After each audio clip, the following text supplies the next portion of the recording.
تعالیٰ نے یہ کیسی بات کر دی؟ نماز منہ کے اوپر مار دی جائے گی، زکات منہ کے اوپر مار دی جائے گی، حج عمرہ منہ کے اوپر مار دیا جائے گا۔ میں نے کہا ہاں ہاں مار دیا جائے گا۔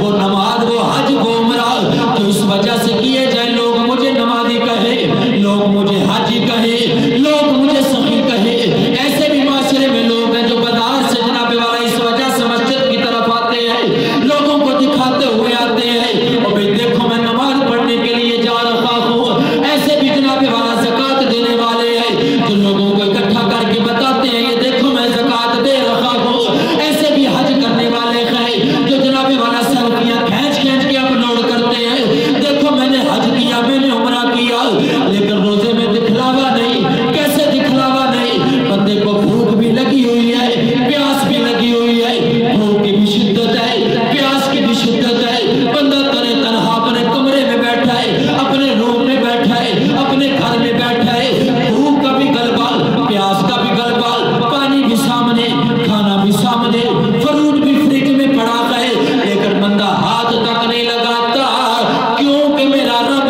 دیکھ رہا ہے۔ باقی جتنی عبادتیں ہیں سب میں دکھلاوا ہو سکتا ہے، روزے میں دکھلاوا نہیں ہو سکتا۔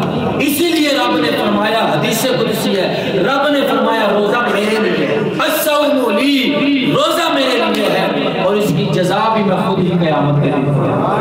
اور یہ کیسا مہینہ رب نے تجھے اور مجھے عطا کیا ہے جس کے بارے میں حضور نے ارشاد فرمایا جب یہ رمضان المبارک کا مہینہ آتا ہے تو نفل کا ثواب فرض کے برابر کر دیا جاتا ہے، نفل کا ثواب فرض کے برابر اور فرض کا ثواب 70 گنا بڑھا دیا جاتا ہے، 70 گنا بڑھا دیا جاتا ہے۔ خوش نصیب ہے رب نے یہ رمضان کا مہینہ دے دیا ہے۔ بزرگ فرماتے ہیں اس رمضان المبارک کی ان آفروں سے فائدہ اٹھانا چاہیے۔ اگر کسی کی سابقہ زندگی میں نمازیں قضا ہوئی ہیں تو رمضان المبارک کے مہینے میں قضاء عمری کی نمازیں زیادہ سے زیادہ پڑھیں۔ کیوں؟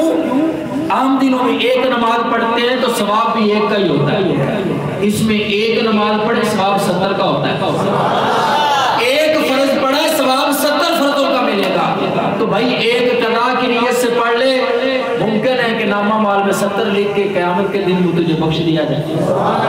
اس آفر سے فائدہ اٹھانا چاہیے اور رمضان المبارک کے مہینے میں جو رب کے رستے کے اوپر خرچ کرتا ہے، عام دنوں میں اگر خرچ کرے نا، عام دنوں میں تو 10 کا ثواب فوراً ملتا ہے اور 70 کا آخرت میں ملے گا، عام دنوں کی بات ہے۔ لیکن رمضان المبارک کے مہینے میں جو بندہ رب کے رستے کے اوپر خرچ کرتا ہے، دینی کاموں میں خرچ کرتا ہے، مسجد کی تعمیر کے لیے، مدرسے کی تعمیر کے لیے، جناب کسی کے ساتھ غریب کے ساتھ تعامل کرتا ہے، رب کے رستے کے اوپر خرچ کرتا ہے، تو رمضان المبارک میں 70 دنیا میں ملتا ہے